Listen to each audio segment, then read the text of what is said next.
The last week or so, we've really studied organisms, and we've really looked at ecology and studied how organisms interact with each other. We looked at food chains, food webs. We looked at the individual role of an organism within an ecosystem. But what we're going to shift into now is really studying population dynamics. So here are my objectives for you by the end of this unit. You should be able to address how populations are distributed, and you should also be able to understand how populations are sustained over a long period of time. Let's dive into it. So let's describe a population. First of all, you know that a population is a group of similar organisms living within the same environment, and they belong to the same species. I want you to know this keyword here as well, a geographic range. This is the area that is inhabited by a population, so where that population lives. Now, there's obviously, every population has a boundary. Some organisms live along the edge. That's often called edge population. Some ranges are very predictable, others are not. So let's look at factors that actually determine the population range. First of all, abiotic factors affect it. We know A means without, biotic means life, so again, these are non-living factors in the organism's environment. Okay, so this could be climatic factors, so we're talking about temperature and conditions. Those obviously affect where an organism and where populations live. Think about all the different biomes that we have. Climate and plants that are produced within that climate affect where population lives. Edaphic factors, this is talking about soil. So we're looking at the acidity of the soil, the moisture of the soil, nutrients within the soil.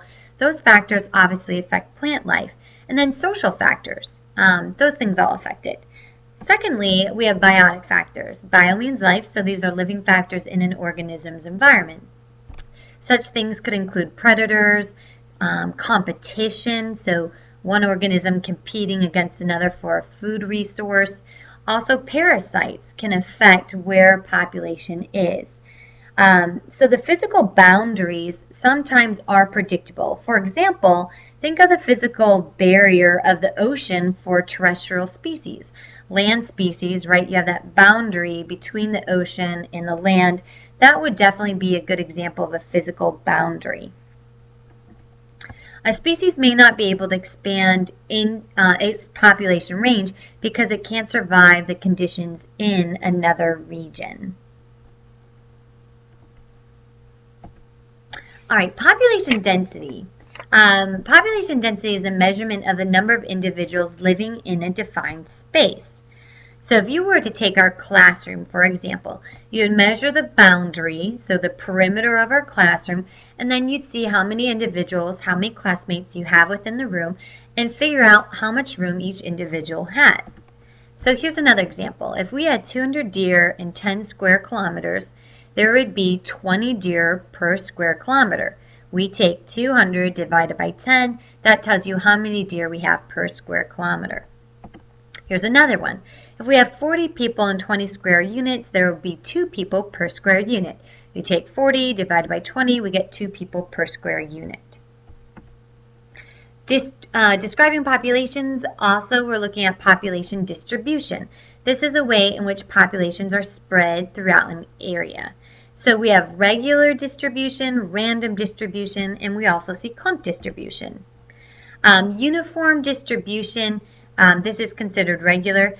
These organisms live very specific distances from one another. In random dispersion or distribution, we see these organisms are spread randomly within an area. And then in clumped, individuals within that population live very close together in larger groups.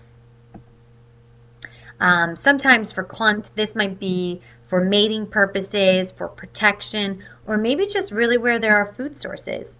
Let's look at each one of these. Here's an example of uniform distribution. And uniform distribution occurs when there is fierce competition for resources or territory.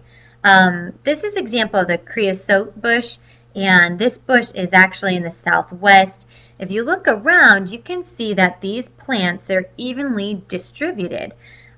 These plants all depend on water. It's a very dry environment, and so their roots extend quite a ways beneath the soil. and they start competing for that moisture. Seeds from these plants too are also consumed by ants and rodents that forage on the ground near those bushes, and those animals are also covered from the sun. So a lot of animals seek protection from these bushes. But most of the seeds are devoured, which again helps the plants to actually have uniform distribution. It also occurs when individuals set up territories for feeding or breeding. I give an example of a bear. Obviously, they set up very specific territories for breeding. You could think of golden eagles. Wolves are very territorial. Few of the populations live this way. So realize we don't see this type of distribution very often. You can see that this is very uniform distribution in this example here because it's man-made. We're looking at an orchard. Each of these trees are evenly distributed, and that's intentional. Clump dispersion, let's look at this one. This often occurs in areas of the habitat where there's favorable conditions for survival. So a lot of times you'll see herds in clump conditions. A lot of times we see that resources are very patchy, and so the herd will move from one area to another. Think of cows as they graze from one area of grassland to another area of grass. Wildebeests are also a good example. Bald eagles are very clumped as well. So you might wonder, why are organisms clumped? Why do some organisms live in a clumped environment?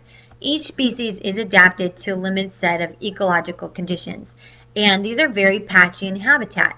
So their needs, they actually have to move around to actually satisfy their needs.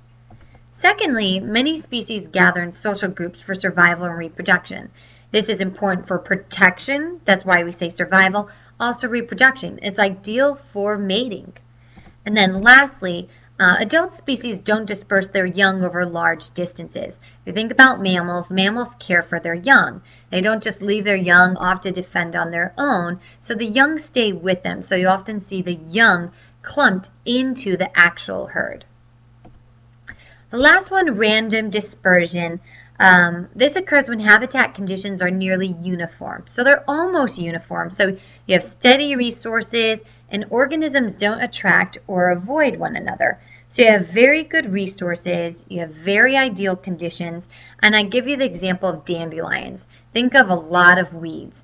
Our weeds get ideal conditions, they have the nutrients they need, they're not competing against some other organisms or plants. Deer would also be a very good example of random dispersion. They're not uniform, and they're also not clumped because we have great resources and good conditions. All right, that's it for today.